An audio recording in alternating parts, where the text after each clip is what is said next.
Yo, it's MIA Radio. Yes, sir. What's good? We're back for another episode 130. 1:30. Here we are. We 1:30 a.m. We had to on 316. Hey. On 316. I was gonna wear it. I might wear it later. We had to bring a special guest in, bro. How do you say? Would you say a colleague? Oh, obviously a DJ colleague, friend, but also has his own Miami-based podcast. Yeah. Fellow Potter. There we go. That's what I was looking for. We got the one and only CHOPZ, boy. CHOPZ in the building, bro. What's going on? Good? How's everybody? What's good? Chilling, man. MIA on the. Oh, I'm sorry. Miami on the rocks, right? Yeah. Miami. Yeah. MIA. This is MIA. MIA on the rocks. Yeah. It's a little MIA on the We got to rocks. stick together, the Miami pod family. I'm telling you, we were talking about that the other day, like, because now we see a couple more popping up here and there, and people doing like consistently, and like, yo, we gotta like start getting on each other's pod and like blowing that shit up. Yeah, man. I feel like we're slept on like as a market, you know, like most media 100%. comes out of like New York, and it always has like LA. an East Coast up north perspective, you know, and it's like, yeah, Miami. I mean, Miami. It's not that Miami's forgotten; it's just kind of put aside, and I don't know. It kind of bugs me. I mean, it should bug all of us, but it's kind of weird. Like you said, the delivery. I don't know. Is there because there's not like a huge key player, or I don't know. But I always see like on the East Coast and the West Coast, like you said, New York and LA, like everyone that has a pod, like especially the comedians, and they're always on each other's shit. I'm like, yo, like we don't do that here at all. Everyone just has their own kind of thing, and then sometimes here and there it'll get on, but like we should always be constantly just on each other's pods. Like right. 1 + 1 = 3, bro. There you go. Well, I mean, I was on. Oh, that's right. That was last week's episode. That's right. You had the blue hair. You switched it up. Switching for the green for this one. How often you switch the hair up? So I was You have trying a to do schedule? it. Well, last time that I did it, I wanted to gauge to see how long I could like it looks decent for, and it's about a month. But I think I'm gonna take a little breather, you know, like let it grow normally, and then we'll go back. My mom's in town, and she was like grabbing it and touching it, and she's like, "Oh, you're already."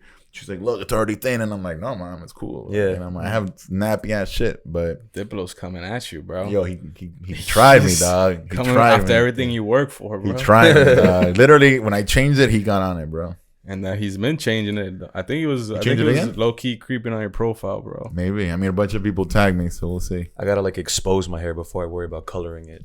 Like, I gotta get that's You're the a first hat step. guy, huh? Yeah, bro, I'm hatfish. But anyways, bro. Yeah. I got that. Let's get off Kaz's hair and get into the story of CHOPZ. Yeah, bro. Tell us, let's break it down. I mean, I'm interested. I always say like the origin stories, because like I mean, for the most part, we kind of came up. Well, he came from another state, but I kind of came up with all these DJs. But then there's some that are like I just never connected with early on, and then I see them doing their thing, and I'm like, yo, but how did this guy like start DJing? Because I don't even know. Like where'd you originate? Well, I went to school in West Broward, and during high school, all I cared about was basketball and making beats. So I thought I was like Cool and Dre with my boy back in high school and shit, and we were just making a lot of beats. And my mom does radio on the country station on Kiss Country for 30 years. Oh, okay. They let her go during the pandemic, by the way, after 30 years, which was wild. But so I grew up around radio, and I was like, man, you know what? I want to be around music, because all I cared about was making beats. So I was like, you know what? I'm gonna my mom was like, I could try to get you an internship at Power 96, which is in the same building as my station. So I'm like, that would be cool. So I get an internship at Power during high school, and I would go there after fourth hour, and I would answer the phones for Lucy. And the first day I'm there, Fabulous walks in. I'm like, holy shit. And I have my little beat tape. All I care about is getting this beat CD to freaking artists and shit. And then they're like, and then Zog is the one who like was like my boss at the time, and he's like, yeah, you know, this is the station. You're gonna answer the phones. You're gonna tally requests, and at 5 o'clock I'm gonna go into this room and I'm gonna DJ and I'm gonna like mix. I'm like, okay, whatever that is. Like, I never really knew about DJing, really. I just cared about beats and shit. And the first day I go and I watch him in the mix room do the traffic jam. And I'm like, okay, I'm watching him, and bro, it was literally the first day I was there was the first day he used Serato. wow. Yeah, so I'm here, like, he's like, bro, I'm kind of nervous, this new computer equipment, like, I'm not using records. What year? I'm like, this is 2007? 7? I was going to say 6, 7. Yeah, that's when everybody was... So I'm watching him use Serato. I'm just there, and I'm used to like chopping up samples from making beats at the crib, you know, cool editing, audition and shit. So I'm watching him DJ, and I'm watching this computer program with like waveforms going and shit. And I'm there like, okay, this looks familiar. And I'm watching what he's doing, and I'm like, in my head, I'm like, why are you using headphones? Yeah. Because I could see the beats, and I'm like, why don't you just match it with the beats, you know? Yeah. He's like, what do you mean? I'm like, bro. So after that first shift at Power, he does the mix, and I get off at 6 after Lucy's shift, and I go into the mix room by myself when no one's in there, and I'm there, like, he's got his computer still set up, and I'm there just, like, kind of fucking with it, like, watching the things. Yeah, bro, like, just, and then I'm like, damn, like, I didn't know if I was going to take it serious or not, but then every day I would just watch him, like, do the mix and shit and just learn, and then I finally bought a computer, and I was like, damn, I want to start making money, because I was interning at the time, you know? And I was like, let me just learn this shit. And I was learning with no headphones, bro. Just focus on blending. And then it came to the point where my boss was like, yo, I want you to learn from the best. I want you to learn, you have a background in commercials and being able to edit and all that shit. We have an opening to work for the morning show with DJ Laz. And I'm like, oh shit, I never met Laz before up until that time, because he was in the morning. I was in the afternoon. I met him, and bro, his presence, like, it was just like a masculine presence. He commanded the room. I was like, holy shit. And I just started working under him, bro, and then watching him DJ and learning how he does it and just picking it up. And I wanted to be on the radio, but I knew it was going to take a minute. And I was just perfecting my craft DJing. And then I finally, you know, my first gig, I was like, I'm ready to go. It was at Nocturnal with Jake Infamous. You know, Jake was the first, you know, promoter who put me on. And I was just doing that at the time, bro, just working for Laz and DJing on the side on the weekends. And yeah, man. And then it came to the point where I wanted to get my shot on the radio. They wouldn't let me, you know, go on the radio. I was like, damn, what the fuck? I would listen to them do the live broadcast. I'm like, all right, I got an idea. I'm going to go to 90 Degrees. I'm going to go to this guy named Pablo that I met. And he wanted to do a live broadcast. So I'm setting it up with him. And he's like, yeah, I'm going to put you as the DJ. I'm like, this is perfect. So I go to the radio station. Like, look, I have this guy who wants to pay $3,000 a month to do this live broadcast, but he wants me to be the DJ. So they had to put me on the radio because I brought the account to the station, you know? So that was my first time DJing on the radio, was on the broadcast. Oh, shit. So that's my first time really like DJing for real, was on the radio in a club. You know, do they do those anymore? Nah, bro. And those shits were lit, bro. I remember hearing that. I remember being a kid and coming to Miami and listening to like Iguanas, live from Iguanas. That like, was on wild, Power. Bro, Right? that shit was so lit. And you would hear the crowd, and you're like in a car, and you're like, you hear the fucking and you crowd. could kind of hear the DJ getting a little tips. That's what I'm saying. The vibe would change and everything. Bro, like, the engineer used to fucking... Can I curse? The engineer used to get a ladder before the broadcast and go to the middle of the club, set up a ladder, climb the ladder, and hang a microphone in the middle of the dance floor. No bro. way. It sounded so crispy, bro. And bro, that's where I think my style developed from. That's what was my goal, is to get people to sing. Because you would hear it on the radio on 90 Degrees in those big rooms and Boulevard and shit. Yeah. So my whole set, I'm putting the volume down and you're hearing it on the radio. So that's kind of like, I would say my whole style comes from like watching DJ Def, bro, do a live broadcast, and that energy that he was able to bring with the crowd singing and shit, bro. And that kind of fire. That's crazy about the mic, because bro, I remember that shit. I remember even not so long ago, probably like 2010, 11, hearing when they would do the dance hall stuff on the radio, like late night, they would get into some, I don't know from where or whatever, but it was like the dance hall shit, and that shit would be lit too. Like just the energy on like off a club, listening to it live is always different. Like, it's always nice. And it sounded so good. It's even back then when like the technology wasn't what it is now. I was like, yo. And no other market had that, bro. Yeah. LA wasn't doing that. New York wasn't doing that. No, like the broadcasts in Miami were. I always wondered that, like, I didn't, because we grew up listening to that. I was like, I thought that was the norm. I thought like, oh, every now and then the stations do it live from the club. Yeah. Bro, they were at a club one time 7 days a week. Crazy, insane. Bro. Insane.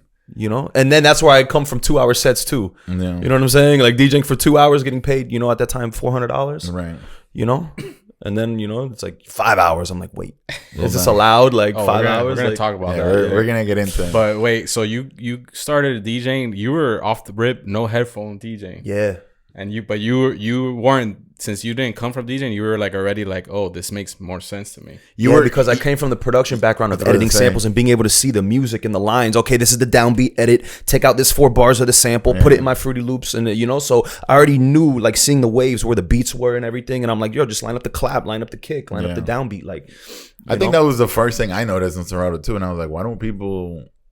I mean, just visually mix, and then people kind of started getting it. But I mean, obviously, the more you know the music, the more you can do it once you know the music. It's not like start like that. You know? It just depends how. But that's weird. That's wild to hear it like that. Yeah. That mentality came to me way later on. I was like, well, why don't I just do this and this? And then I realized I did need headphones to like check certain cue points and shit, and to like. But for the most part, mixing, I wasn't using the headphones. I was just. And did Zog or Laz ever tell you? Like, all of them were like, it was blasphemy. Like, why are you using, like, why aren't you put on the fucking headphones? And back then it was still like DJ, like, you know, like you gotta keep the fucking rules, you know. Like DJ when Laz would let me mix on his morning show, bro, I felt like I wore headphones and pretended just to use them, just to not. Well, but it goes back to like, how did you come up? How did you learn? Because even till this day, even though I'm doing like a super chill, lax gig, where like it's corporate, no one's like listening, no one's whatever, but like I just cannot not like check my headphones. Yeah, like it's just because that's how I learn. So like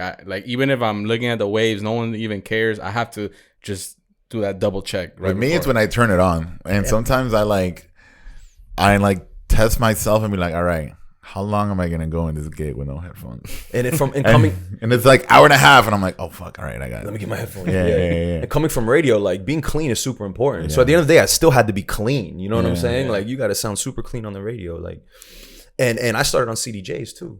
I picked up vinyl probably like a year and a half into learning how to DJ too. First time I touched vinyl, I'm like, okay, this just feels weird. But then as you get used to it, you're like, wait, this is better. But you always were off rip Serato. Yeah. But that I never carried a crate in my life. Me neither.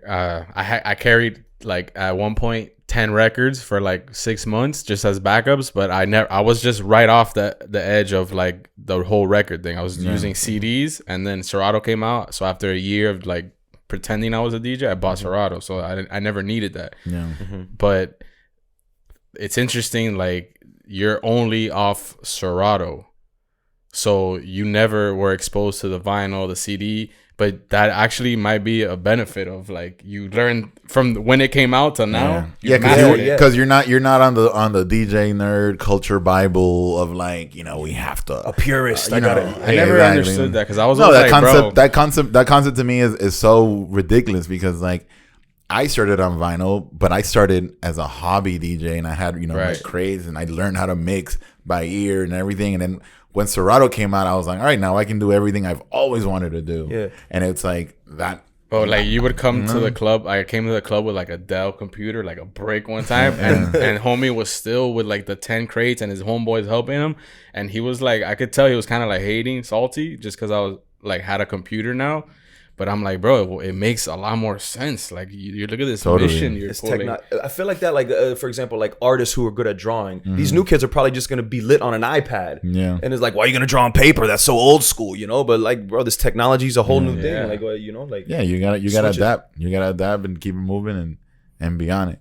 So from that time on the radio, you started doing all these stuff, all the remotes and everything. And where did that go from there? And when did it like? Okay, so when I was working with Laz, in my back of my mind, I'm like, bro, I got to branch off and do my own thing. Yeah. You know what I mean? And so Laz left, ended up leaving. The night dude went to mornings. They had an opening for the night show. Jill was the PD at the time.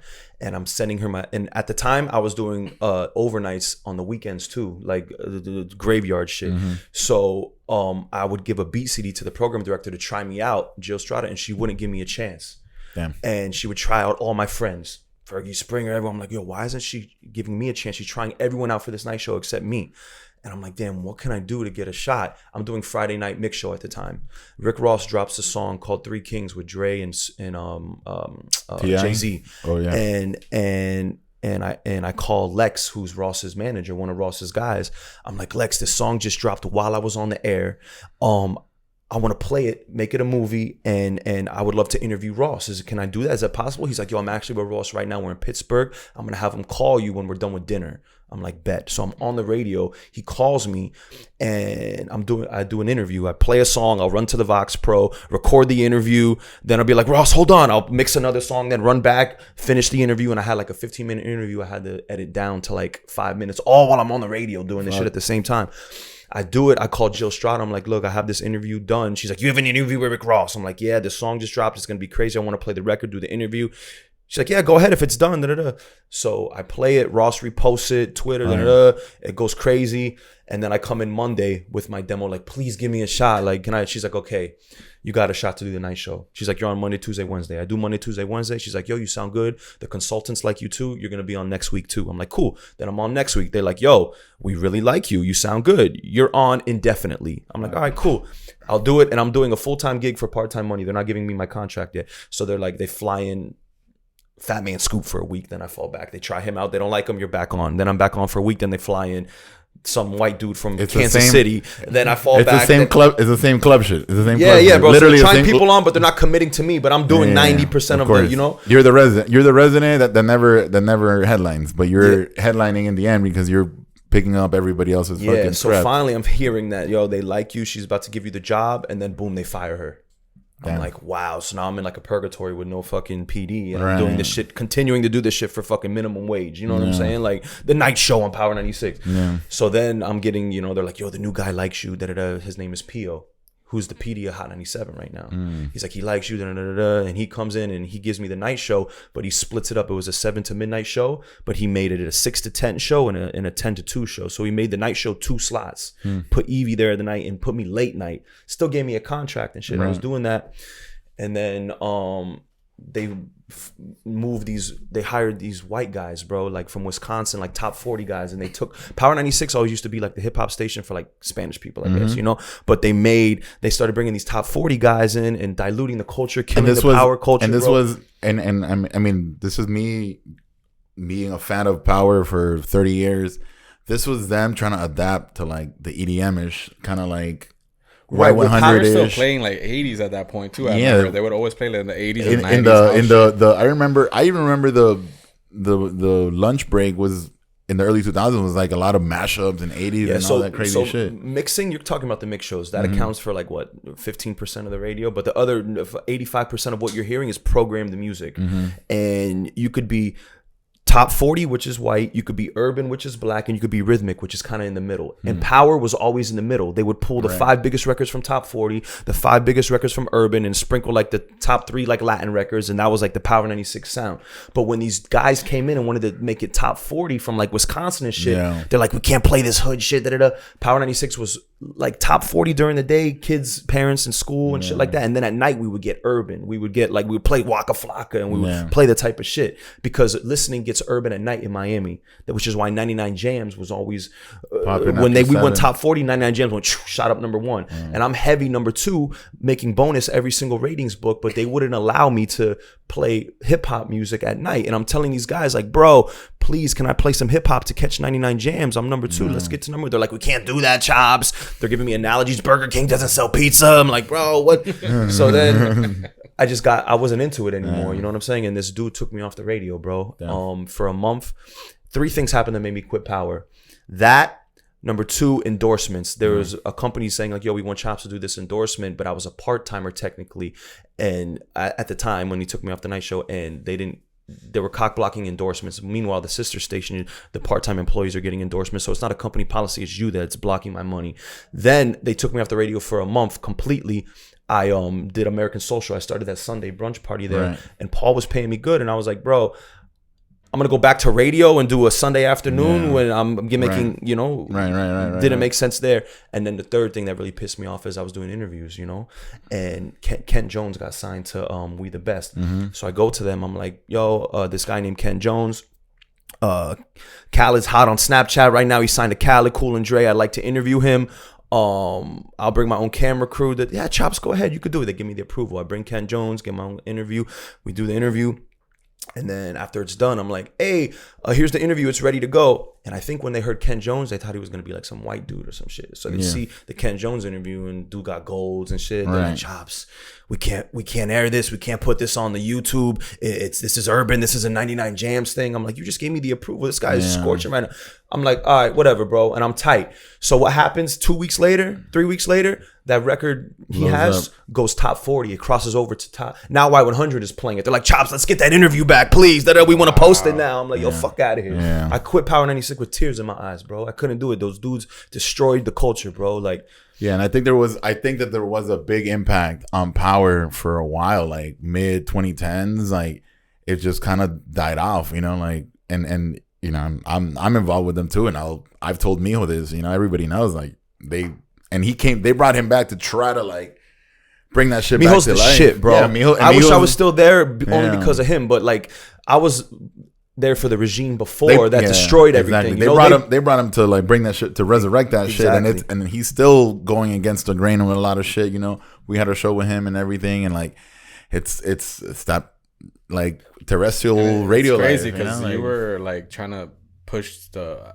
quote unquote envelope in your own like vibe and doing interviews and stuff, which like now you see the radio stations like almost converting their things into podcasts and doing more long form shit, and you were like, yo, I'm telling you this because you were doing that shit. I mean, you have I remember seeing the one with Kendrick, bro. They came in one day and was like, bro, some guy named Kendrick, because I'm a part-timer, I'm like the sixth man on the bench, you know. Some guy named Kendrick Lamar is here. All the full-timers that are like, oh, who the fuck is that? I don't want to interview him. I'm here like, are you serious? I'll do it. Right. That's how out of the loop people in the radio, you know what I mean? Like, and it's so weird that radio's like so corporate and there's so many like. That's what ruined it, dog. Yeah. Like you would think that it's something that would be more like forward thinking or like open to like, yo, let's fucking try to do this, see what happens. Like, but that's why Power was always in the lead, because it wasn't corporate. It was owned by Beasley Broadcasting, which was like a small company, so they could move around and do things without getting corporate clearance. But then Power sold it from Beasley to CBS, and once it became CBS, they moved these white dudes down, and that's where it got, bro. Corporate diluted the culture and just destroyed it, and I was like, I can't do this. It was killing me to work for them, you know. Like, but where'd you get that? Like, you like your first week on the radio, you're like, yo, I got this interview with Ross. Like, what's up? Like, where'd you get that? Like, not drive, but like, yo, because I like, especially when I was younger back then, first week on the radio, I'd be like, yo, I'm gonna play it safe. Let me not rock this boat. Let me just try to get my mixes clean. Like, boom. But you were like, nah, like I'm a no, I was doing weekends at the time, like every Friday consistently on the radio, but I finally got a shot. I finally saw an opening to get a full-time slot, and they wouldn't try me out. So that was just an idea that I had, like, damn, bro. You were like, all right, well, what else can I bring to the table? What value can I add to myself? Yeah, and like, I'm the guy who was outside in the streets meeting Ross's manager, like doing these events, doing the clubs, while everyone on the radio was like, you know, got a kid, they're domesticated, they're not outside, doing the motion, doing the job, literally doing the job, not the career, you know, like different thing, you know. Yeah, I had a vengeance because I knew I knew what it could be, you know, like shit, like we don't know who Kendrick Lamar is. That pissed me off, bro. Things like that pissed me off. Yeah, it's such a huge disconnect. ASAP Rocky, they didn't know who the fuck they didn't. I'm like, I'll do it, bro. I'll get it on World Star. I'll blow it up. And they didn't see the value in it, even the PDs. I'm like, bro, do you know what World Star hip hop is right now at 2010? You know what I mean? Like, bro, like this is on World Star, millions of views. And World Star, what's a view? Like millions of views. Who World cares? Star I'm was, like, bro, World Star was bigger than Instagram back then. Like in the morning routine, in the music world, you know, in the music world. But back then was like, all right, what's on World Star? Boom. So you left Power, and then that left a sour taste in your mouth. Did you try? Were you like, oh, maybe I'll try another station, or maybe, or you were like, nah, I'm done with radio? This is what happened when I left Power. I never went to college. I was never able to leave Miami. So that time when I left Power, I moved to Colombia. Because when I left Power, that's when the reggaeton was coming back. That's right when they're like, yo, this guy named J Balvin. I'm like, wait, people are listening to reggaeton again? And my boy took me to Cartagena for the first time. And I'm there like around like beautiful women, and I couldn't speak to them. And I was mad. I was like, I couldn't get my jokes off. This is the origin story. This is the birth of El Tigre Blanco right here. Yeah. The birth. This is where the Latin roots come. This is the birth of El Tigre Blanco. Yeah, so I saw, like, when I quit Power, I'm like, okay, this new Latin shit is about to be different. And I moved and then my boy took me to Colombia, and I came back. I'm like, all right. He took me to Colombia. That shit just changed my life. I see this Latin shit bubbling. I don't work for radio. Now's my chance to leave and like do something, like go to my college, like leave, you know? Yeah. So I moved to Medellin for like 3 months, took Spanish classes, met a homeboy over there who was DJing in Parque Lleras in Medellin, and I DJed a couple times over there. The Clevelander, thank God the Clevelander at the time, which let me leave for 2 months and then still keep my job. Brick was like, you could do your thing. I came back like 1 weekend in between and DJ, but I got my blessings from them too. Right. So I was able to go to Colombia and really like you know, see another culture and see. And then when I came back from Colombia, I went heavy on the Spanish classes, bro. I did this thing, baseline.com. You pay $100 a month and you could do unlimited Skype sessions with teachers in Colombia. So you could do a 30-minute block or an 8-hour block. Bro, I was doing like 7 hours a day talking on Skype with teachers. Bro, your Spanish is better than mine. But how were the teachers? That's what I want to know. Yeah. That sounds like a way better experience than like what are those the app called? Rosetta Stone? Trash, bro. I tried to do that shit too. That shit doesn't help you, dog. Wait, which one? Duolingo or some shit? Oh, like where you like talk to people, right? And like, oh no, Duolingo. Oh, yeah. No, there was the famous one that like everyone would use. Rosetta Stone. Duolingo. Rosetta Stone. Oh yeah, Rosetta Stone was like I'm gonna get Rosetta Stone, bro. You want to learn Chinese? I just downloaded that shit. Yeah. And then nobody would ever fucking. They do it for like a week. Help you, bro. Learn a language at all, bro. That shit. You gotta like talk. You gotta have the conversations and experience with the talk person. how the people actually talk, bro. Yeah, because I was like, I'm like, is this dude Latin, American? Like, I'm not. You're an enigma, bro. Yeah, bro. I was just like, which is good actually for it helped me, bro, because I grew up like in the live power days. I was doing the hood shit, like 90 Degrees Boulevard. They're like, yo, let CHOPZ do the hood shit with Def, like me and Def, the two white dudes. Like, let them do the hood shit, bro. They'll survive. So I was doing the hood shit, and then I got into the Latin shit heavy. So now it's like my gigs right now, it's like, bro, I'll do brick, like the hood shit. Then I'll wake up and do a copper blue brunch, 4 hours Spanish. So it's like I flip between both worlds. You know what I mean? Like, which is crazy. Like, I mean, you kind of have to. I play some other hood shit, like, and people look at me like, wait, you play this? And I'm like, yeah, fuck with Lil Durk. Like, I'll do a party where it's like all black one, like brick, and then I wake up and it's all Spanish at copper blues, like, you know. So it's like a complete opposite. Like, I try to like, you know, then I'll do like the Fort Lauderdale college white kid shit, even though I think Fort Lauderdale not fucking with me right now. I think I said something in my podcast about Fort Lauderdale parties and they heard it. Really? And What did I'm you not say? going to say any names, but like, I don't think they fuck with me anymore. What'd you say? Is this the... I mean, we probably just said some stupid shit. We love Fort Lauderdale. We love Fort Lauderdale. Speaking of, I'll be back at Sway on the 29th. Yeah. Shout out to the Morton Hospitality. Shout out to everybody up there. I feel like Fort Lauderdale is like its own world. Like, it's like a whole different market. It feels like Broward is its own world. You know, like Miami. When you go from Miami to Broward, bro, you're going to a different country, bro. Literally. Now, Broward, I mean, but in Fort Lauderdale, like kind of anything goes. Like, a lot of the crowd in Fort Lauderdale is just like rap caviar white people, you know, like that's what we were talking before the podcast when I was DJing at Pilos and it's spring break season and all these white kids are here, bro. I get anxiety when there's a lot of white people because I'm like, yo, what do I play? You know, I was like, bro, my little crate. You have to, bro. As corny as it sounds, like you have to, you know, you said Bon Jovi, bro, like that shit or like random house remixes that are Rage old. Crate. Like the Rage Crate, bro. Random old house remixes that are 6, 7, 8 years old, or I forgot to play Mo Bamba last night. Yeah, like, that's one of the records. That crowd is like a younger version of like a Vegas crowd. That's what I like think of it as. Like, they're just right when they walk in the door, they're ready to party, rage, and they don't. They barely have money. You have to dumb it down, bro. Yeah, you literally have to dumb it down to like whatever you think that. If you would walk in and heard you playing and you would be like, man, that's cheesy as fuck, that's what you gotta play. Whatever you would think is for me cheesy. to like recall those records. I had to build like I called it like the pop house crate. Yeah, bro. Of like hello or what's the other?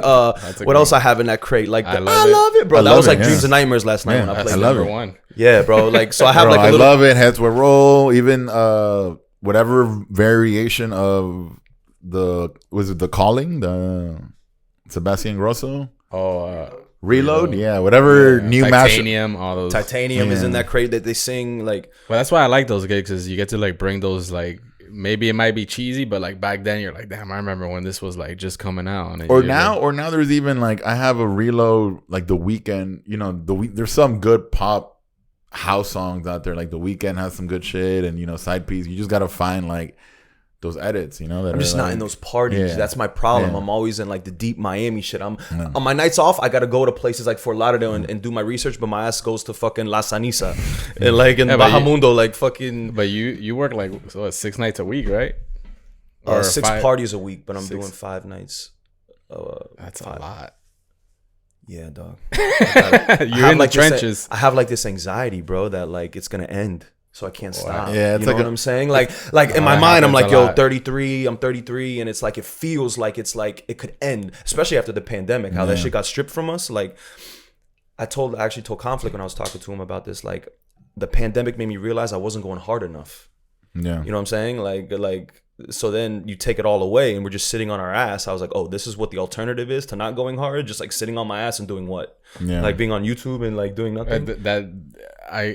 I saw it like on the other side of like, yo, I'm not going hard enough on other things besides DJing. Because what if this shit they decide that like, yo, DJing is not important, like fuck a pandemic, like we're gonna play Spotify or whatever the reason. Yeah. But like I was like, damn, like I've been going so hard on this, like I need to start going hard on my other interests, because like what if this shit goes away again? What if there's another fucking nuclear war or pandemic? Yeah, so that's dope. Everyone had their own perspective, the way they process the pandemic. But you say you had because you get anxiety like when you're not doing shit.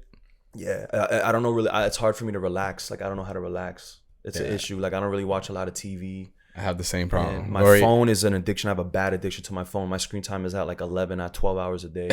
Yeah, that's wild. That's fucking insane. But like I'll consume content. Like I don't watch TV, so I'll be on YouTube on my phone. You know what I'm saying? Like I mean, we work. I mean, you know what? I think we all work from our phone, obviously, and we all have a good 4 or 5 hours, 6 hours maybe of like. Yeah, but that's the thing.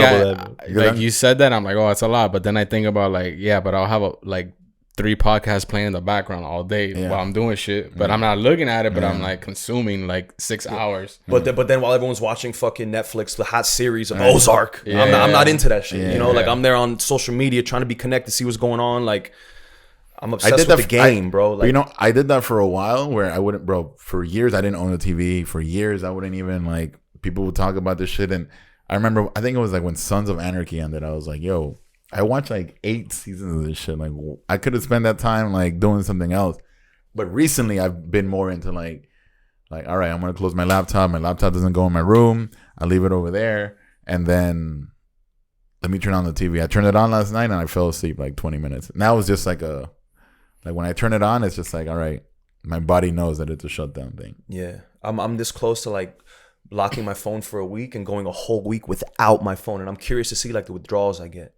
Oh, you can like it's gonna get it's gonna be an addiction, like but a you drug, would have because at the end, but you know what, you would have to. This is because if you're not on your phone, you would have to give your phone to somebody. You'd have to give your Instagram account to somebody or like whatever, because you can't be like on no phone and then fucking Grutman's calling you. You know, that's the thing. Like you put your phone in, like Grutman's gonna call you. But you also, which is another perspective I got out of the pandemic, is like you think.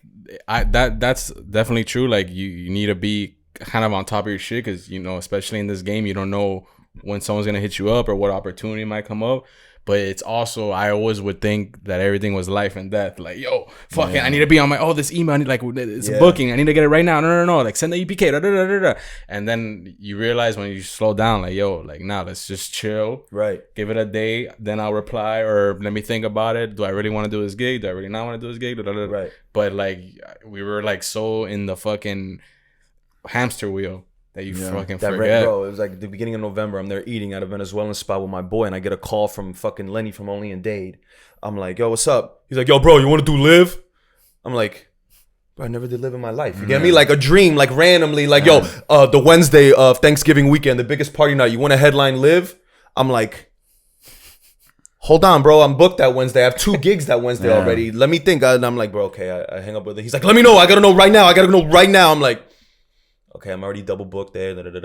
I'm definitely not going to be able to headline because I already told Tussies I would be there. I'm like, bro, tell him I could open and I have to leave right away at 12:30. He's like, okay, I'll tell him. But like the way that, like you said, a dream can come out of nowhere on your phone. And if you miss that, like if I would have missed that phone call, the way he is, yo, well, tell me now. He would have moved on to the next person. Like, you know? Yeah, it's a double-edged sword, because also the phone is just like, bro, there's so many possibilities in your hand at any time.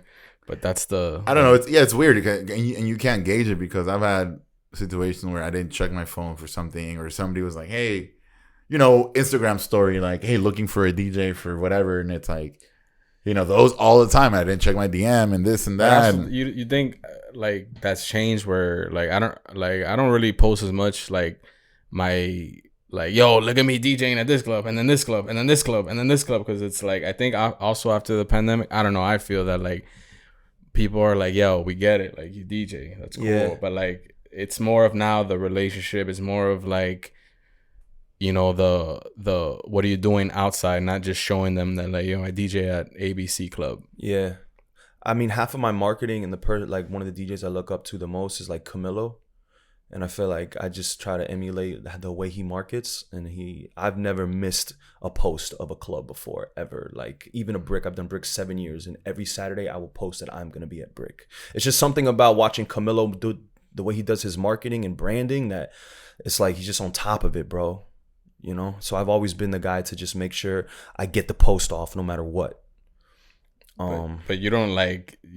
That's a good way to look at it. Like you post, but like you're more of, you want to market yourself as like you're working, but like you don't really care if people like it or not.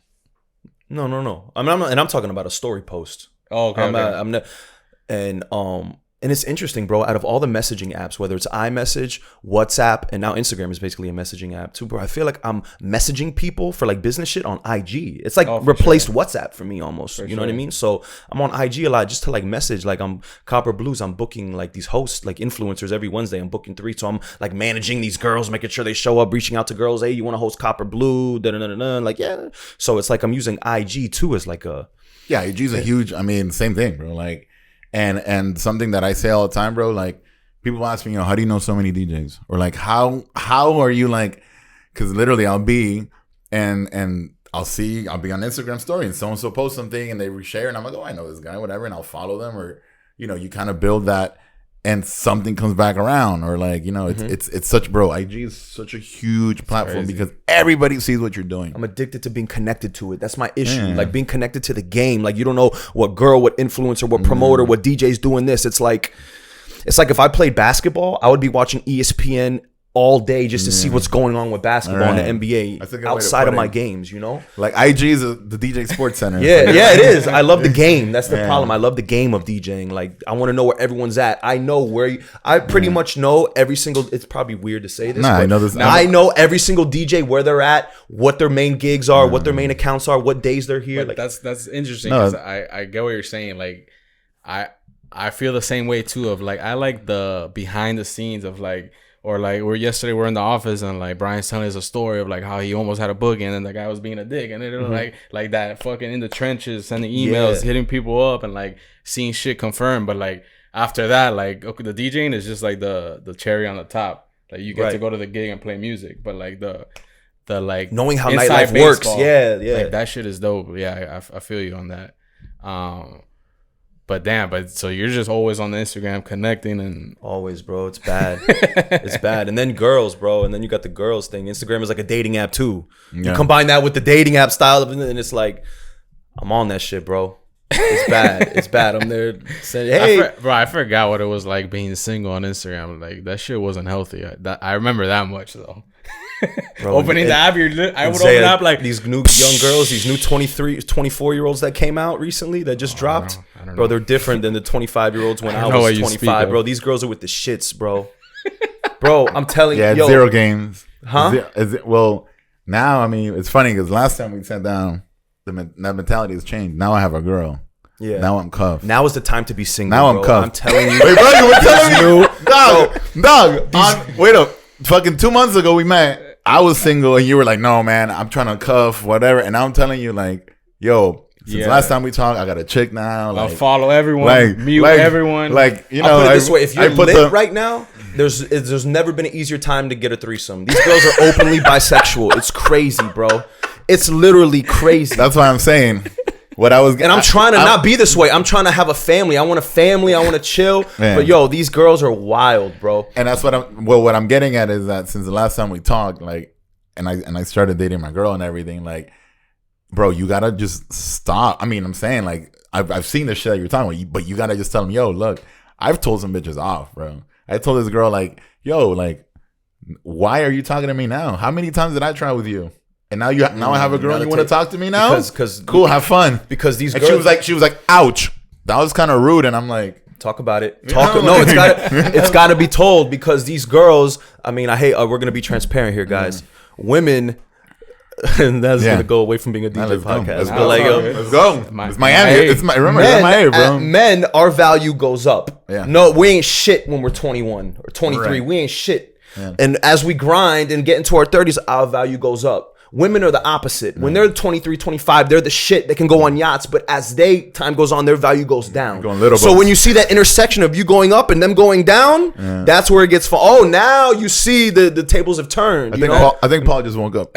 That's I definitely agree with you on that. But that's when like those women that are on the way down are like they probably base their success or their reality on their looks, on their outside stuff. But the girls that, which when you get older you're more into, are the girls that become women. Yeah, that all are also coming up, and they're not like, yo, they were peaking at high school type shit, where now they're all like, oh fuck, like what am I doing? But especially in Miami, where like that's almost like the majority of what like shit is based on. It's like the looks, the flashy, the what car you driving, all that. I mean, that's what guys find. I mean, but I think it's easier to like swipe away, bro. Now I mean, in the last few years, it's more and more of like I see a girl and I'm like, yo, that's it, your ass, yeah, like that's it, your ass, your ass and your nails, like that's it. But that's the thing. It depends. Like if you're trying to not do that, then you know it's harder when it's in front of you and you're on Instagram, you're DJing 5 nights a week. You know, I get it. Hard. And these girls have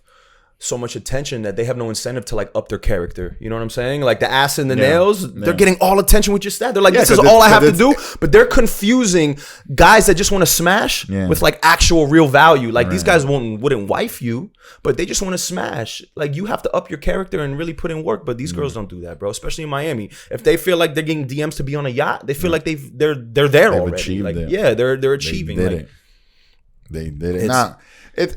But it gets to the point where it's kind of sad, you know? And like, bro, I know this girl that's my age, 37 years old, still on boats, still at the promoter dinners, still chasing athletes, like, and I'm like, yo, like, what's going? I mean, she still looks good. She has duck lips and whatever physical shit she's done, but that's it. Like, I don't know who's gonna take you serious at 37 on a boat.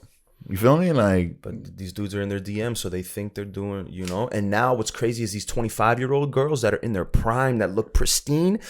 The dudes that are their age, they're cornballs. They're playing video games. They're not like, so they have no options really. So now, bro, I'm gonna be able to give them research. Cass, I'm gonna be a DJ that's gonna whip out 2 girlfriends soon. Watch, I see it. It's gonna happen because like the gap is widening to where like these girls, 80% of women are fighting for the top 15% of men right now. This guy, you get me? Because there's no options. Trust me, I'm into like gender dynamics and the way the world is changing and all that shit. But like, you're gonna be the Colby Covington with the 2 chicks on the side. Like you're gonna start incorporating your marketing. Yep. But then how you gonna meet the girl? How you gonna meet the family that you're trying to build, bro?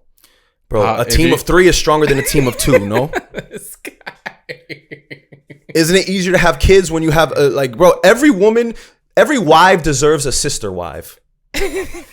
Clip that. Yo, that will, bro.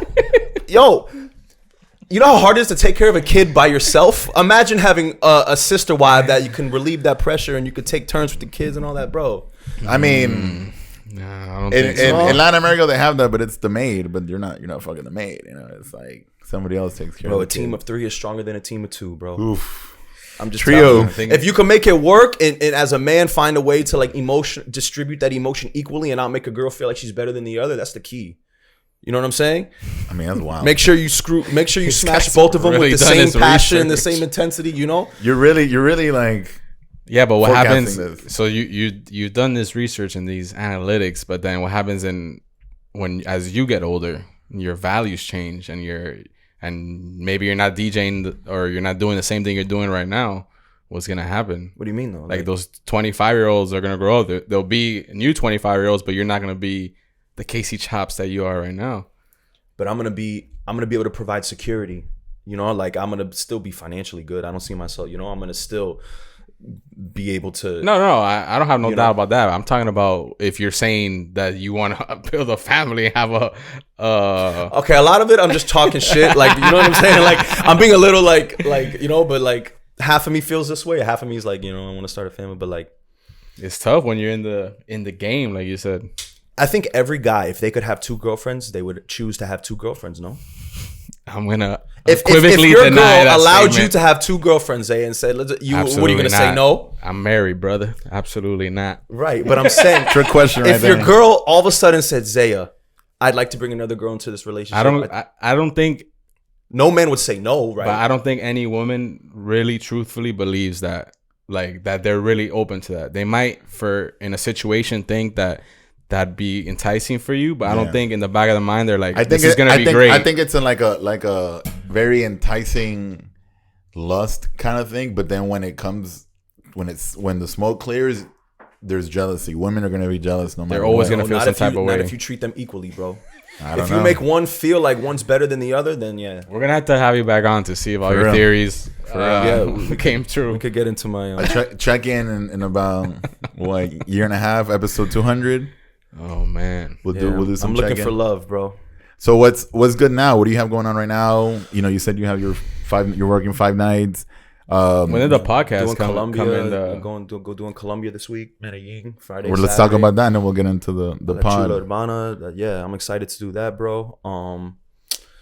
Yeah, man. I'm gonna go there and DJ and bring that South Beach vibe there. So Right. not only am I gonna like rock the mic, they're not used to that, but I'm gonna have a meeting with the waitresses and make sure like there's bottle parades and kind of bring that South Beach vibe to the whole club. So kind of play DJ and manager and kind of be like, let's make the night go this way. And I want to call attention to bottle parades. You want to curate, and yeah, I want to make necessary. that whole, because I want it to be a show. Yeah. You know what I'm saying? I want to have a meeting with the girls. I'm going to pay a couple girls to go and just comp you a bottle, make sure the waitresses bring the sparklers, make sure I can call attention to it, make sure I can make everyone feel good, and kind of use that to get rebooked, and right, rather than just go DJ and added value. I mean, added value is always important, and especially into that market. You said you've been there, people, and they're taking care of you. So now you got to tell them, hey, this is what I'm really bringing. This is what else we can do. And then when you show off and they really realize, that's when you hit them even higher, and you're like, all right, well, let's do it again for this, and let's try to do that. And How long are concepts your and shit. sets over there? Bro, an hour.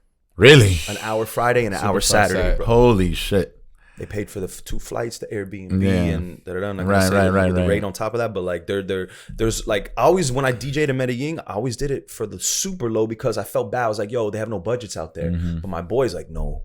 Who DJs out there? He's like, no, they got budget for like hit that. Like, I'm like, Hit all him, right, hit him. That's Damn, fire. everyone that listens to this podcast is gonna see what you tag this weekend. For real, they're gonna I find. probably overspoke so many times and said shit I shouldn't have said. But Nah, bro. But you know what? It doesn't matter. I overtalk all the time. But let's see if your connection, your relationship with that person is as tight as mine with them. So like, you're tight in. You're let them Nah, talk. you're there for know? a reason. It's not always like black and white like that. Yeah, I don't think, especially now. I think my now boy it's, in Colombia, when he came, he saw me rock brick, and he never see, they don't see mic work like Yeah. that. So I'm there stopping the music, talking to them, getting the cheer. Then when you throw the record, it makes that record be that Right. much bigger because they just cheered before. You know what I mean? Yeah, the and he's build-up. seeing like how that works, and he's like, bro, do that over here, bro. Do that over here. They haven't seen that before. How long are the sets at break? Bro, I do 4 hours. and how do you 11 to feel? 3. Let's get into this convo about. Well, I forget the tweet or the post, but what was it that you said that 4 hours? Not, you didn't say it was too long. What was it? I forgot what you said. Bro, but the thing is, I forgot what I said too. But the thing is, I come from live broadcast where it's a 2 hour set, and I look at DJing like you could be a sprinter or a marathon runner and keep a slow pace. Live broadcast were 2 hours of sprinting, hits. So when I DJ in my mind, and it's the same way I organize my crates. I think of the 2 hour prime time slot that I'm doing, and I organize my crates into the power crates of what I'm going to be playing in that, what are the hottest records at that time in that 2 hour slot. So anything before that and after that is opening or closing. I don't want to be, so like when I do Copper Blue, I got to DJ for 2 hours before I turn it up. Yeah. So I'm there just chilling, bro. Fucking, I'll put on a mix sometimes, Right. just hang out, and then boom, like at 2:00, I'll go on stage, move the controller to the stage, and then start the show. You know what I'm saying? But you can't make it a show for 4 hours. It's impossible. Right. I mean, I think it has to be a different kind of format, and there's a lot more ups and downs, and it's just a controlled kind of, like, you just have to be. I mean, I'm not saying that you can or you can't. It just, like the way that I do it, it's like kind of the same thing, but you know, the first hour, 2 hours you cruise, and then boom, you turn it on. So you gotta make mini shows happen within the 4 and hours. and also know your pockets and know your sets and know everything. And bro, for me, anything under 3 hours, I'm like, I'm not playing half of the shit I want to play. Really? Anything under 3 hours, I'm like, yo. I actually get like almost a little anxiety. Anxiety, I played the Sway the other week and it was 2 hours.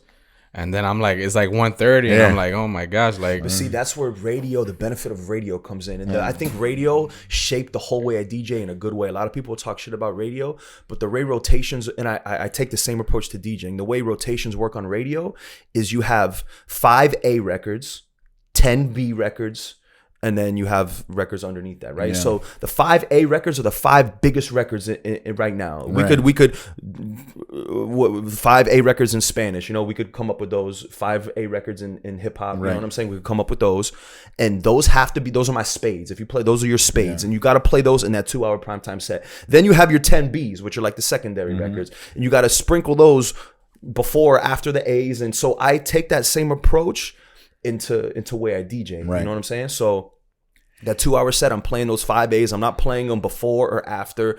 And some people would say I sound repetitive, and people have that same claim on the radio. Radio sounds repetitive, but you got to understand, like when you're playing to the masses of people, you're playing to the average person, you're playing to people who are not music enthusiasts like us. You know what I'm saying?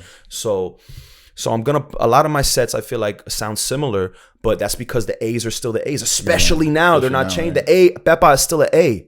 I'm still playing, you know, like the spades are still the spades right now. Like, you know, fucking, even hip hop is even worse. Like, I'm Too Sexy is an A, even though it's not that, it doesn't give you that A response anymore. I don't think I played I'm Too Sexy in like a month. Or like 2 months. Yeah. Like, but see, you have to, because it's an A right now. You know what I'm saying? That's where my radio mind comes in. Yeah. I mean, I play Push and P and like, you know, like, but that's why that radio mentality of like, yo, we got to play this because it's an A. You have but to. It's a hit right now. It's the most relevant record right now. You got to be in the moment too, you know? But it's just, sometimes it's tricky depending the environment you're in, because that A record could like kill a vibe if you have a certain thing going in the room.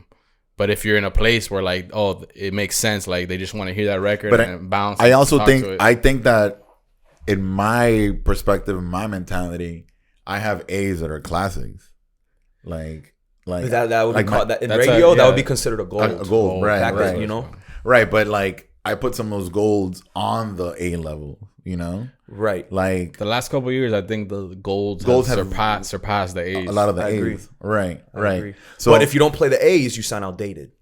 You get me? So sometimes, I mean, like, and this isn't like, you know, like, I mean, we could go through it. Go through it. Like, what do you think are the let's say 3 A's for English and 3 A's for Spanish? But you also have to look at it. It depends. Like, it depends where you're at, because you think the manager gives a fuck if you play an A or gold. You could play whatever you want, but if you kill it for your whole set and the bar sales were up and energy was up, that's what they care about. Oh, I agree 100%. And that's the thing. And that's the thing with like a 3 hour set. Like, you can be kind of outdated, but you're also playing, bro. Like I this week I played Nardo Wig into the weekend, into fucking, you know, Buy You a Drink, and like that shit. No, that's perfect. That's what I'm saying. Like, my point is that if you play for 2 or 3 hours and you don't play an A, you didn't do your job. Oh, if you missed an A, you didn't do your job. Well, in my opinion, somebody told me they didn't play Pepas the other night, and I was thinking, and I didn't play Pepas I think the other night either, and like I don't feel. And then also, I say this, us as veteran guys, like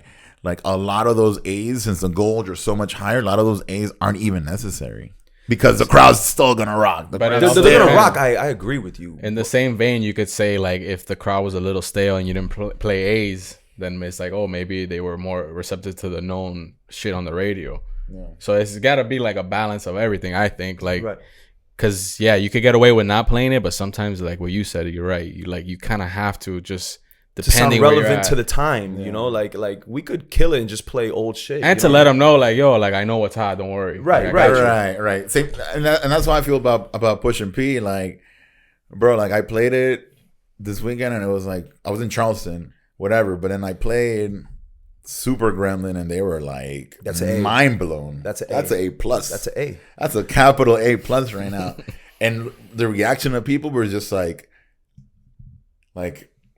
like they were singing along, but they couldn't believe that this guy that played the Killers was gonna, you know, like.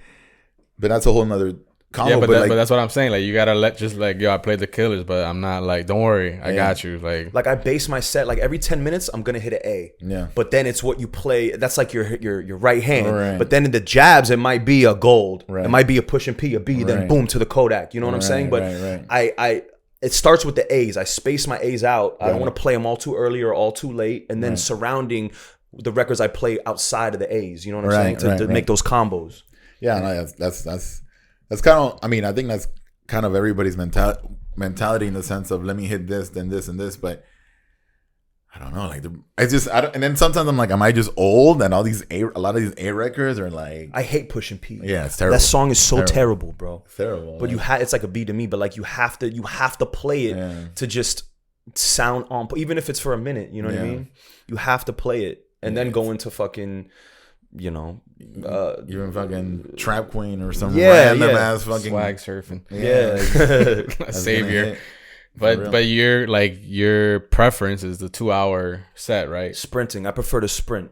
I could do the Rhythm and Vine 5-hour marathon and just rock with the MTV set, the golds, and play. That shit is fun to me too. Yeah. You know what I'm saying? But if you want energy, like maximum energy, it's got to be condensed into a 2.5-hour prime time set where you could take all those spades, all your biggest records, and throw them in that 2-hour pot. So you could go dra, dra, dra, and hit them over the head back and forth. So there's no gap in the energy. You know what I'm saying? Like, it's interesting because then what plays into it is like, how come you get paid X amount for 2 hours, but you get paid X amount for 5 hours? But then you could argue both ways that you're doing more of a job with the 5 hours, but you could also argue like no one's gonna sprint like me in 2 hours and keep the shit popping. And that's been the key for me to distinguish to owners. Like, and I feel like I finally got that with Copper Blues. And this is exactly how you could ask for more money and separate yourself from the other DJs, is that they have to see a difference in energy, you know? So if that opening set,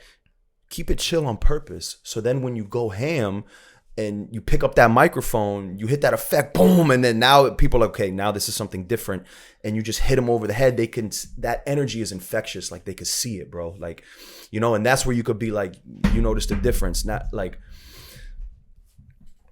to me, it's timing in the venues, like being able to like show them something that they haven't seen. Cause sometimes my shit doesn't come across. Like Copper Blue, the owner saw it. Holy shit, he's worth this. Brick, they saw it right away. So you can't, he's worth this, because they saw a difference in the way people sing and the energy. But sometimes it doesn't translate. Sometimes when I did I'm trying to think of where I feel like my style just didn't translate, bro.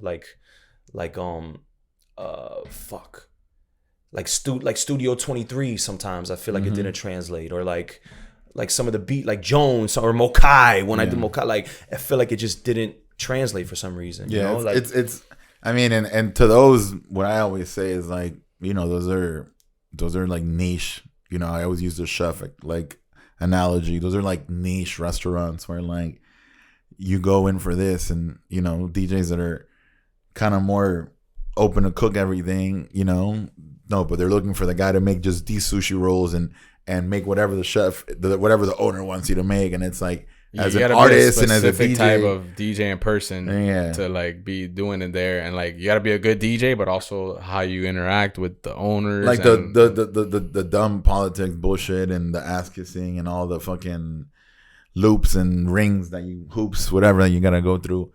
So it's. I mean, I never feel bad about that. I actually kind of I enjoy playing somewhere where they're like, you know, this is not it. I'm like, bet. All right. Well, now I know. I'm into places where instead of me going to the hot place, I'm into places that I could see my style working because they've never seen it. Like a Copper Blue, they never seen that style before. Yeah. So I know it'll up the energy, and they'll be like, oh shit. Like right now I got my mind on like that cheese spot in Brickell. Yeah. I like, you know, like I'm like, damn, if I could get in there, like I like going to the places that aren't popular right now, that have a little potential, that haven't had that DJ put on a show yet. Like the venue hasn't seen a show yet, you know?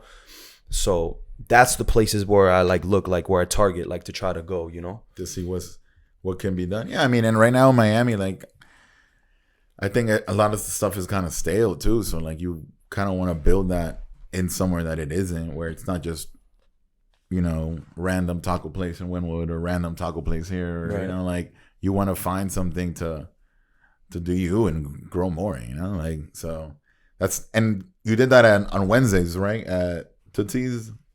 Yeah, bro. So Tootsie's like, bro, I was DJing at Copper Blue, and some waitress comes on the stage. She's like, yo, this guy wants to talk to you when you're done with your set. I'm like, damn, another mixtape, bro. Right. Hip hop. So I go after and I talk to the guy. He's like, bro, I'm the manager at Tootsie's. I came here to like watch you DJ, like, and I love what you do. I love how you work them. I love all how you work the mic, the music you played it. We want to do a Latin night at Tootsie's. I'm like, all right, let's do it, you know. And it's been going good, bro. Fire. And you know. Yeah, fire. Like, fire. you know, so. Yeah, because I mean, you built that, and we've talked about it off the air too. How, you know, and that's what I mentioned it so other DJs that listen can always think about that, because like, I mean, Tootsie's has always been a spot, but it's not a spot where a DJ is like, yo, I'm at Tootsie's. Like, they kind of still have that stale. They see what 11's doing. They see what BTs are doing. They see even Scarlett. You know, Scarlett does random bookings and but they're still on that thing where it's like we got to rotate the girls and Candy to the main stage, Candy to the main stage, and I'm here like, bro, 11 just got these just naked chicks running around, bro, and just let the DJ rock, bro, and then you have the floor guy rotating the girls. Go over here, like, you know, like so. That's the issue with Tootsie's right now, is that they're trying to like blend the new world with the old world, and there's too many there's too many. It's like it doesn't fit, but we're slowly, you know, getting That's there. dope. That's dope. But, so you do like all types of parties in Miami, basically. You do the brunch, you do the Tootsie's vibes, you do the big rooms, the brick. The I bricks. just have no Lauderdale. This is the first time in my career where I have no Lauderdale accounts. I'm not doing anything in Lauderdale. Which I'm not complaining, you know. It's just interesting to me that like I'm not doing any that type of shit. It's just interesting why no one's you know. But I think when you get older, like you said, you try to find places that align with you and your style, because that's where you're gonna maximize what you do, because you're more comfortable, or not more comfortable, but like it'll work instead of like trying to force your vibe into like. Right. And I'm at a point in my career too where, I mean, I'm just oversharing, but whatever. Like I'm about to, one of my accounts, I'm about to ask for a raise. And I think we've all been in that situation to where like, damn, we deserve more. We want to ask for the raise, but if they say no, will it rub them the wrong way and I lose out, you know? So I'm in like a poker thing with one of my accounts right now where I'm going to, you know, or I'm assessing my value. Like, okay, I'm worth more than what I'm getting paid according to what the bar is doing there. So I think you know, like when you're ready to ask that question, like you know if you're in the right or if you're just like being a dick and asking for more money. Right. Usually it's like if you're coming for a good place, hopefully they'll understand. And then DJs, I wanted to stress to DJs, like, bro, save your money to where like you could have money saved up to where you could make those plays and kind of risk like asking for more money, because then if you lose it, you still have a cushion. Yeah. You know, like always have a cushion so you could play poker with these venues, you know what I'm saying, and try to maximize so the risk is not that heavy on you, you know? Facts. No, yeah, it's always important, and like don't feel attached to a certain venue, a certain residency, a certain paycheck, you know, to feel like you're their employee, that you have to still get that, you know, on the 1st or the 15th, because not like play it smart, take that risk, and you know, maybe don't work for a few weeks and you go out, see the right people. I haven't seen you in a while. Where you been at? Blah, blah, blah. Oh, cool, whatever. You know what? Blah, blah, blah. And then things come into play. Just randomly, like, I don't know. I mean, I've done it where I'm like, no, you know what? I'm gonna take these days off. And then you start going out. Some people see you more, and you go from there. You know, it's a smart thing to do in the end. So when did you start Miami on the Rocks, bro?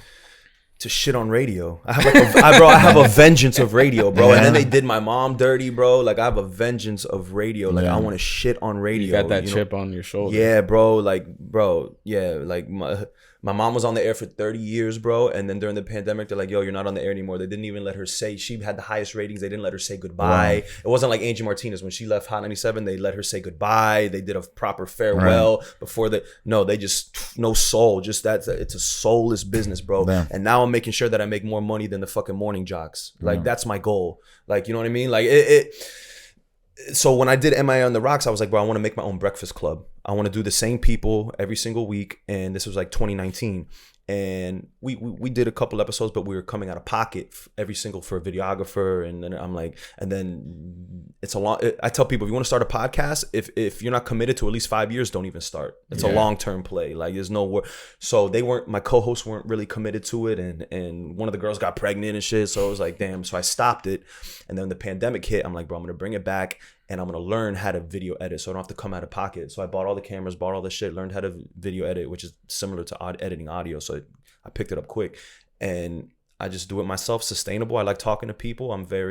It's my therapy, bro, because I'm very social. But DJing, people think DJing is a social thing. It's really not. I don't get to talk. I'm just in an office with people around on my computer. I don't get to talk to people and like. It's like how the anti-social get to be social. That's the way I always say it. Like a lot of DJs are like introverts, but like we're put in this place where you're like in the middle of everything. You're the center of attention, but you don't have to really speak. That's funny you say, because I feel like I'm the opposite. I feel like I'm social, and DJing puts me in a cage to where I can't talk to people.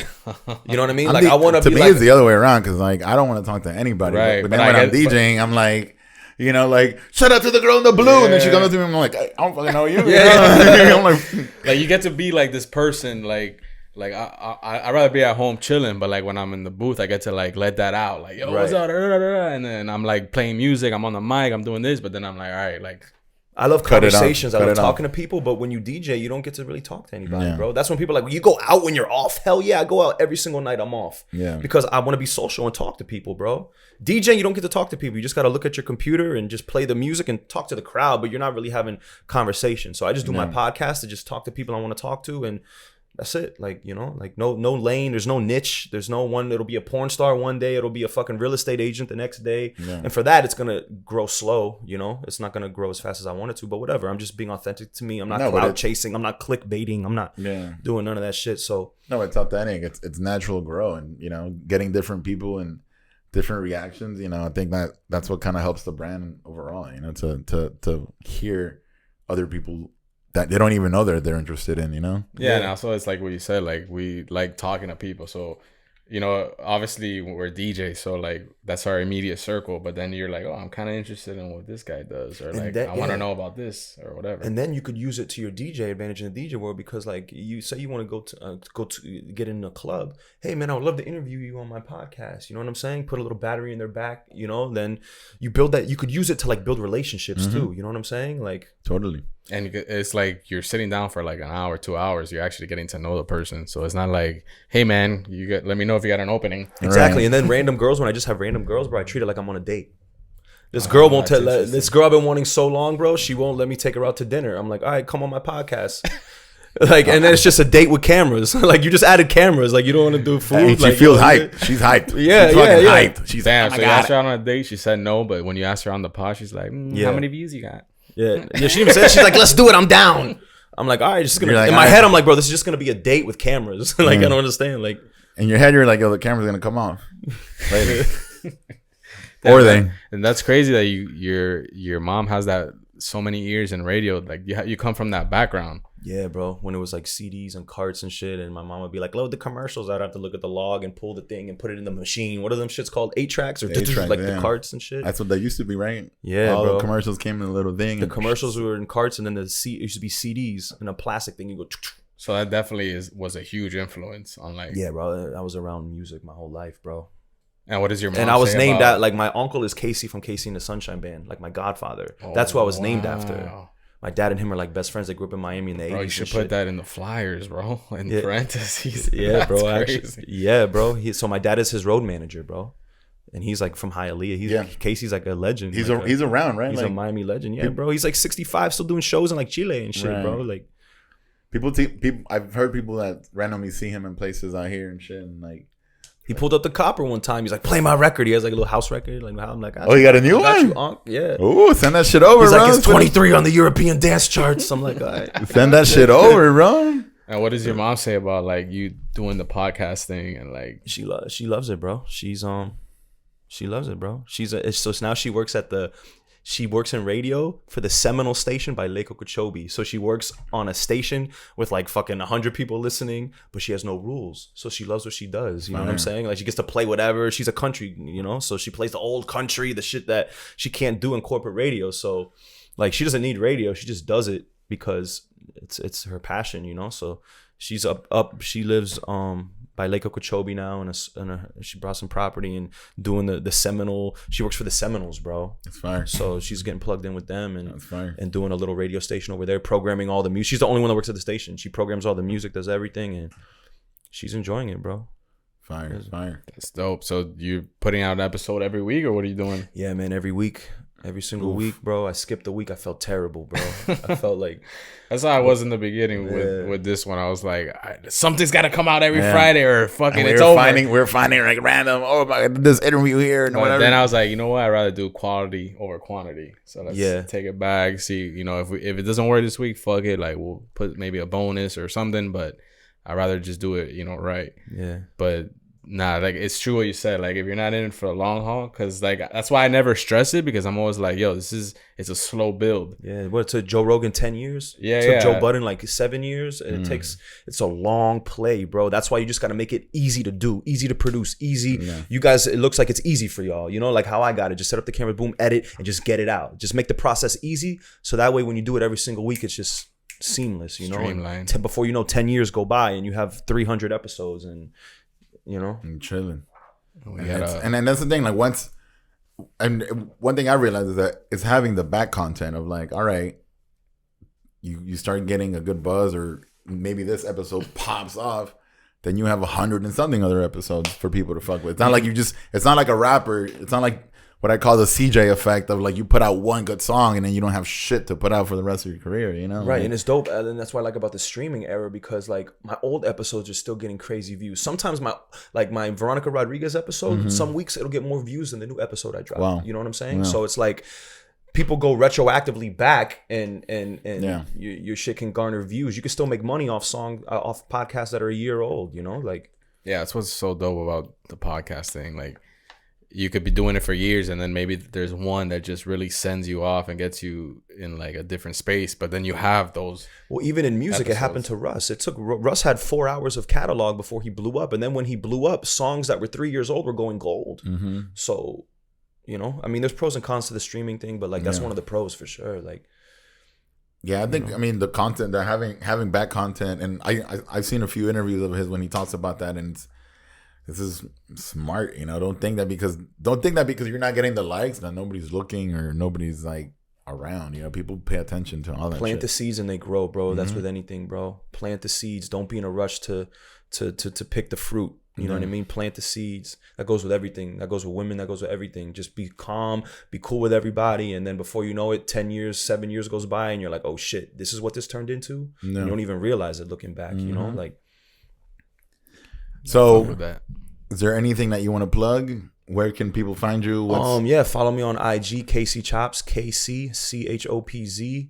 The podcast, Miami on the Rocks. Follow that on IG, MIA on the Rocks. Bro, I hold you guys. I have super respect for you guys, bro. Like any DJs that are like doing their thing and then doing things outside of DJing is super dope to me, and I love how we both share the same passion for our city. Yeah, man. That is one thing that I really connect with people, because I love my city more than I love anything else. It's unique. I feel like it's slept on. It's the best place in the world. I haven't traveled anywhere. It's the place where I want to raise my kids. I don't want to move here. I don't want to move from here, and I hold you guys in a high regard, bro, because you share that same passion for the city for me, you know, like the culture and shit. So I appreciate that. You guys will cast everywhere you go, and you DJ, you have Miami on your back, you rep it, you know what I'm saying? Like, Zaya, you've been doing this shit for a long time. You come from that era, that Pitbull era too, you know, like that old, your Miami culture, you know what it is. Yeah, bro, like you know what it is, bro. So, whatever you guys need, bro, I'm here. Like, I want our culture to be shown to the world, because it's the best. It's the best in the world, bro. That's the plan. There's no place like Miami. And I say that shit all. I say that shit all the time. Welcome to the best city in the world, motherfuckers. And they're like, it's a Caribbean melting pot. You can't find anything like it, bro. Miami is the capital of Latin America. it's the perfect blend between like it's like a first world country, but it's also a third world country. at the So you same get time. the pros and cons of like both Yeah. vibes. You know, people, you know, are still humble because their parents come from third world countries and shit, so they're grateful to be here. You know, I feel like Miami, we don't deal with all the bullshit that the rest of the country deals with. Yeah. Protest, like for the most part, we're in tune, Right, but like right. like people's our plights are different over here than what 100%. they got going on. I feel like we're isolated. It's true. It's like everyone from Miami can relate because a lot of people come from that immigrant background, so they can understand where like things are going on in the world. But then because of that, it's also like, yo, I don't got time to worry about all this bullshit. Like, we understand that living in this country is like living in a Maybach. It's like driving a Maybach. Right. You know what I'm saying? Because we have that perspective of, you know what I'm saying? Like our culture comes from, you know, humble generations Right, before us. You know right. what I'm saying? So we I feel like we're humble in a sense, but we don't deal with all the other bullshit that the other countries, I mean all the rest of the country deals with, you know? 1,000%. Yeah, bro. Miami's the best city in the world. Yes, sir. That's a good note to end on right there. Hell yeah, bro. Yes, sir. It's MIA Radio. It's Miami on the rocks. And we out. It's Miami, bro. Bow. Peace.